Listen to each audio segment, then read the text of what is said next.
আসসালামু আলাইকুম রাহমাতুল্লাহ। আশা করি সবাই আল্লাহ পাকের রহমতে ভালো আছেন। আলহামদুলিল্লাহি আলা কুল্লি হাল। আমি আল্লাহ পাকের রহমতে ভালো আছি। তো আমি চলে আসলাম পঞ্চম ক্লাস নিয়ে, মানে যে কটা অক্ষর বাকি ছিল সেই কটা অক্ষর নিয়ে। তো তার আগে আমরা ছন্দ পড়বো, ঠিক আছে? পড়েন। আউযু বিল্লাহি মিনাশ শাইতানির রাজীম। বিসমিল্লাহির রহমানির রহিম। রব্বি জিদনি ইলমা, রব্বি জিদনি ইলমা। ওহে আমার পরওয়ার, বৃদ্ধি করো জ্ঞান আমার, বৃদ্ধি করো জ্ঞান আমার। সিনা খুলে দাও আমার, সিনা খুলে দাও আমার। মুখ জড়তা করো দূর, মুখ জড়তা করো দূর। ভাষা যেন হয় মধুর, ভাষা যেন হয় মধুর। আমরা যেন শিখতে পারি পবিত্র কোরআন। রহিম রহমান গো আমার, ওহে দয়াবান। ছয়টি বিষয় জানতে পারলে কোরআন পড়া সহজ হয়। অক্ষর পরিচয়, হরকত তানবিন, সুকুন তাশদীদ তাজবিদ কয়। তো ইনশাআল্লাহ পরবর্তী অক্ষরে চলে যাবো, মানে পরবর্তী যেগুলো বাকি আছে সেগুলো চলে যাবো, ঠিক আছে? দেখেন, আহ, আমরা জানি আরবি অক্ষর 29টি। তো গত 4 ক্লাসে টোটাল আমরা শিখেছি 22টা, ঠিক আছে? 22টা শিখেছি। এখন বাদ আছে, বাদ বই করে রাখা যায়। 22 এর 7 কথা 29, তাহলে 29টা কমপ্লিট হয়ে যাবে। কারণ আজকে শিখলে আমাদের অক্ষর শিখা ইনশাআল্লাহ শেষ।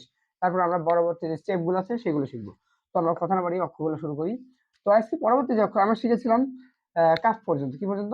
কাফের এই অক্ষরটা লিখে একটা দেখি। এই যে অক্ষর শুরু শিখেছিলাম, তাই না? যে সোজা থেকে ডান মাথা উঁচু, মাঝখান পেছনে, তার নাম কাফ। ঠিক আছে? এগুলো লিখে দেখাই, মনে যাতে থাকে। হ্যাঁ, এই যে কাফ, এই কাফের মার্কের দরকার নেই, সেটা পড়েছিলাম। তো কাফের পরে যেটা আছে সেটা আমি লিখবো, ঠিক আছে? কাফের পরে আমরা লিখবো ইনশাআল্লাহ, আমরা কাফটা আগে লিখি, ঠিক আছে? কাফ দিয়ে যদি একটা অক্ষর বানানো যায়, সম্ভব, বলা যায়, ঠিক আছে? কাফটা আগে লিখি, ঠিক আছে? এই যে কাফ, ঠিক আছে? এই যে কাফ, এটা তাহলে কি আমরা শিখবো আগে। কাফের মতো দেখা যায়, ঠিক আছে? কিন্তু মাঝখানে এটা নাই। কাফের মতো দেখা যায় কিন্তু মাঝখানে এটা নাই। তার নাম হবে লাম। কি হবে? লাম। আমি উপর লিখি, ল আকার ম, লাম, ঠিক আছে? এখন নাম তাহলে কি হচ্ছে? লাম। তো লামটা প্রকারটা আমরা জানি যে আল ছাড়া, আমাদের বইতে আছে আল ছাড়া বর্ষির মতো দেখা যায়। আল ছাড়া বর্ষি মানে কি? এই যেখানে আল নেই কিন্তু বর্ষি আছে, বর্ষির মতো দেখা যাচ্ছে না? আল ছাড়া বর্ষির মতো দেখা যায়, তার নাম লাম। মনে থাকবে? আল ছাড়া বর্ষির মতো দেখা যায়, তার নাম লাম, তার নাম লাম। ঠিক আছে? এই যে আমাদের এই তিনটা, এটার নাম কি? লাম।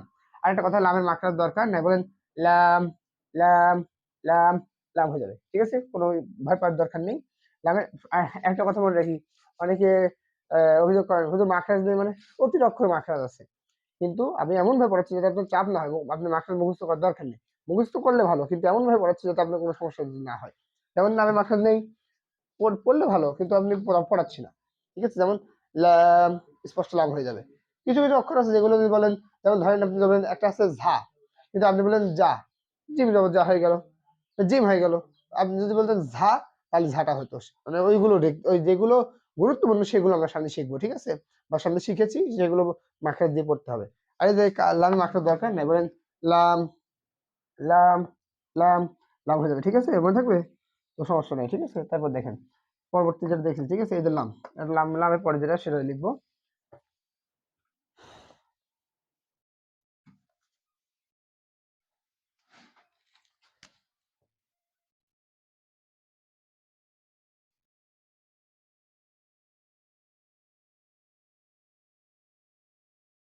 এই যে, ঠিক আছে?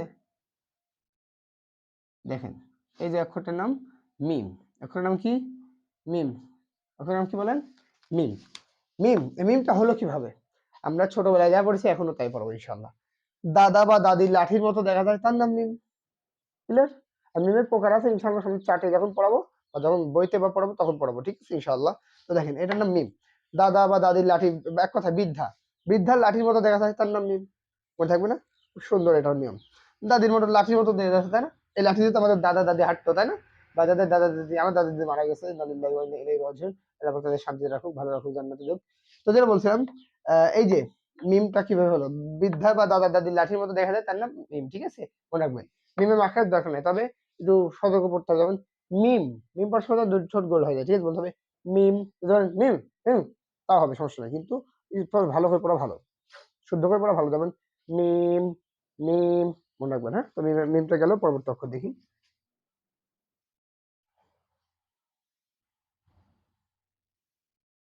পরবর্তী যে অক্ষরটা তার নাম নুন। কি? নুন।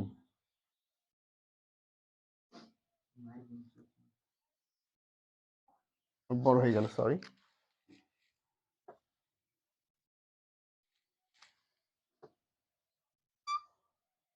এই যে এটা নুন, এই নুনটা হলো কিভাবে সেটা আমরা দেখবো। আমাদের বই ছন্দে আছে যে গোল যদি অর্ধেক হয়, মাঝখানে একটি নোক্তা, তার নাম নুন।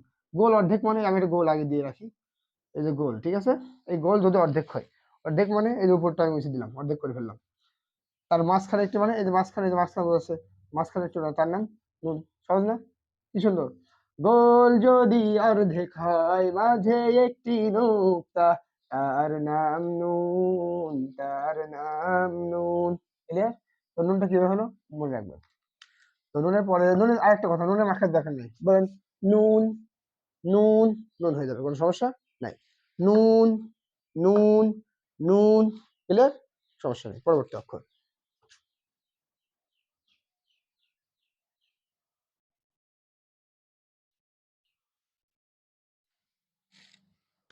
পরবর্তী অক্ষরের নাম, যাকে ইংলিশে একটু সুন্দর বলে আর কি, যেমন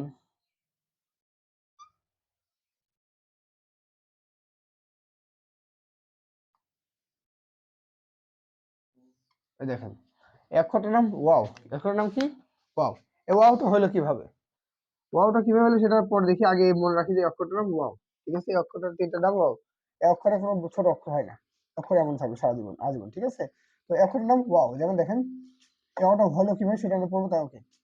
কাঁচির মতো দেখা যায়, কাঁচির মতো মতো ধরেন আমি র বললাম, কাঁচির মতো যদি দেখা যায় তার নাম র হয়। ওই কাঁচির মতো দেখা যায়, মাছ উপর মাথা মোড়ানো, তার নাম ওয়াও। এই যে কাঁচির মতো দেখা যায়, উপর মাথা মোড়ানো, তার নাম ওয়াও। মনে থাকবে? তাহলে বলতে পারি কাঁচির মতো দেখা যায়, উপর মাথা মোড়ানো, তার নাম ওয়াও, তার নাম ওয়াও। ঠিক আছে? আরেকটা কথা, ওয়াও এর মাখরাজ আছে, কি আছে? মাখরাজ আছে। মাখরাজটা হলো, ওয়াও মাখরাজটা যদি শর্টকাটে বলি, কারণ কঠিন তো, শর্টকাটে যদি বলি তাহলে হবে মুখটা গোল করে করতে। কি হবে? এই তো ওয়াও, যদি বলেন ওয়াও ওয়াও ওয়াও, ভুলে যাবে। হাসেন না, বোঝানোর ক্ষেত্রে বললাম। ঠিক আছে? ধরেন ওয়াও ওয়াও, শুদ্ধ হবে, তার মানে মুখটা গোল হলো। ওয়াও মাখরাজটা হলো, ওয়াও অক্ষর দুই ঠোঁটের মাঝখানে ফাঁকা দেবো, তাই দুই ঠোঁটের মাঝখানে ফাঁকা দিলে কিন্তু মুখটা গোল হয়ে যাবে। যেমন ওয়াও, এই মুখটা গোল হয়ে যাবে। ঠিক আছে? তাহলে ওয়াও অক্ষর মুখ গোল করে পড়তে হবে, লিখি। ঠিক আছে? আমি লিখি, রাস্তায় লিখি, দুই ঠোঁটের ফাঁকা হতে পড়তে হয়, ফাঁকা হতে পড়তে হয়। ঠিক আছে? ঠিক আছে, তো তাহলে আমি বুঝলাম গ অক্ষরটা কি হলো। নেক্সট অক্ষর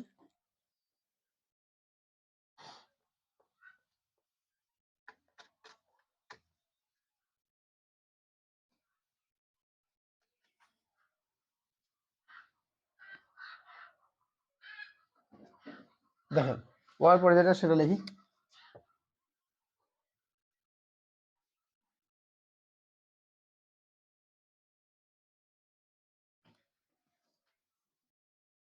এই অক্ষরটার নাম হা। অক্ষরের নাম কি? হা। এখন অনেকের মনে প্রশ্ন আসতে পারে, আচ্ছা আমি একটা অক্ষর পড়েছিলাম না, হ্যাঁ, ওটা কোথায়? ওইটাও আছে, এই যে এটা। এই অক্ষরটার নাম হ্যাঁ, আর এই অক্ষরটার নাম হা।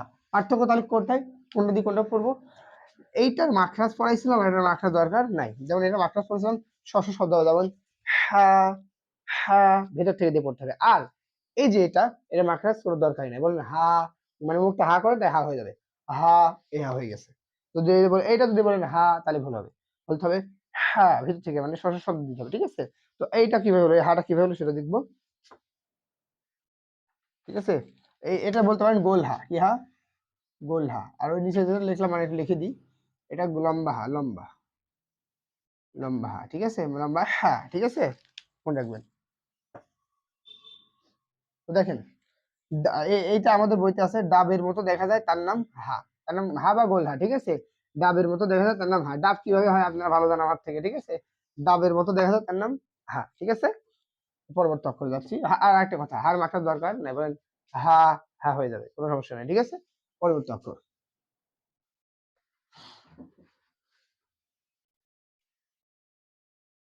পরবর্তী অক্ষর যেটা লিখি সেটা লিখি, ঠিক আছে।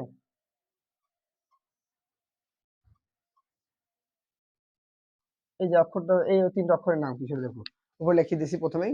এই অক্ষর নাম হামজা। অক্ষর নাম কি? হামজা। কি? হামজা। কি? হামজা। এই হামজা, এই অক্ষরটা হামজা কিভাবে হলো সেটা দেখবো, আগে দেখি। আমাদের বইতে আছে দুই যদি উল্টা হয়, দুই উল্টা মানে এই যে সোজা দুই, এই দুইটা উল্টো করে দেন, উল্টা হয়ে গেল না? তাহলে দুই যদি উল্টা হয় তা হামজা হয়ে যায়, বা উল্টা যদি দুই হয় তার নাম হামজা হয়ে যায়, ঠিক আছে। তাহলে আমরা বলতে পারি উল্টা দুইয়ের মতো দেখা যায় তার নাম হামজা, ঠিক আছে। দেখেন, এই হামজার মাখরাজ আছে, কি আছে? মাখরাজ আছে। হামজার মাখরাজটা হলো শক্ত করে পড়তে হয়, শক্ত করে পড়তে হয়, ঠিক আছে, মনে রাখবেন। আর শক্ত কিভাবে পড়তে আমি সেটা দেখা দিচ্ছি। হলো, হলফ মানে এখান থেকে শক্ত হবে, যেমন হামজা, হামজা, ক্লিয়ার। যদি বলেন হামজা, ভুল হয়ে যাবে। যদি বলেন হামজা বা হাম্বা বলেন তাহলে ভুলে যাবে, ঠিক আছে। বলতে হবে হামজা, হামজা, ঠিক আছে, তাহলে শক্ত হবে। যেমন হলকের ভিতর থেকে হামজা, হলক মানে কি? বাতাস দেবো তখন, ঠিক আছে। তো আরেকটা কথা, আমরা সবাই মানুষ, যদি আমার শেখানোর মধ্যে কোনো ভুল ত্রুটি হয়ে থাকে, ঠিক আছে, যদি কেউ ধরতে পারেন, ধরেন আপনি এমন এমন কারোর সামনে আমার ভিডিওটা পড়লো, সে ধরেন আমার থেকে ভালো পারে, ঠিক আছে, হতে পারে, মানুষ তো ভুল হতে পারে, তাই না? তো যদি আমার ভুল হয় আমাকে ধরাই দেবেন, ঠিক আছে। কেননা আমি এমন লোক না যে তার ভুল নাই, আমি মানুষ, আমার ভুল আছেই। ফেরেস্তার ভুল না, আমি ফেরেস্তা না, ঠিক আছে। দেখবেন ভুল ধরাই দিবেন। তো দেখেন, এটার নাম হামজা, মনে থাকবে। উল্টা দুইয়ের মতো দেখা যায় তার নাম হামজা। হামজা অক্ষর শক্ত করে পড়তে হয়, হলকের ভিতর থেকে শক্ত করে পড়তে হয়, ঠিক আছে।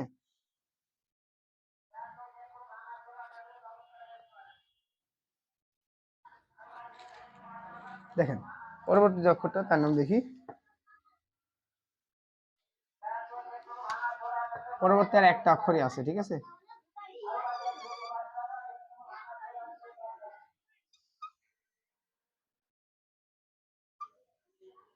এটার নাম ইয়া। এখন নাম কি? কি? ইয়া। কি বলেন? ইয়া। এখন নাম কি? ইয়া। ইয়াটা কিভাবে হলো? অঙ্ক সংখ্যা আমাদের বইতে আছে, বইটা আমি দেখাই। প্রতিটা ভিডিও অনেক হয়তো এখন বইটা দেখছে। এই যে এই যে বইটা দেখছেন, ঠিক আছে, এই যে বইটা দেখছেন, ঠিক আছে। এই বইটার নাম সহিহ পদ্ধতিতে দ্রুত কোরআন শিক্ষা ফাউন্ডেশন। এই বইয়ের মতো এই বইয়ের মতো আমি মানে এই বইয়ের মতো পড়াচ্ছি, বা এই বইতে যা যা আছে আমি এই নিয়মে ইনশাআল্লাহ কোরআন শিখাবো, ঠিক আছে। আপনারা যে পদ্ধতিতে শিখেছেন শিখতে পারেন, সমস্যা, এটা কারিয়ানা, ঠিক আছে, বুঝেন কথাটা, বোঝেন।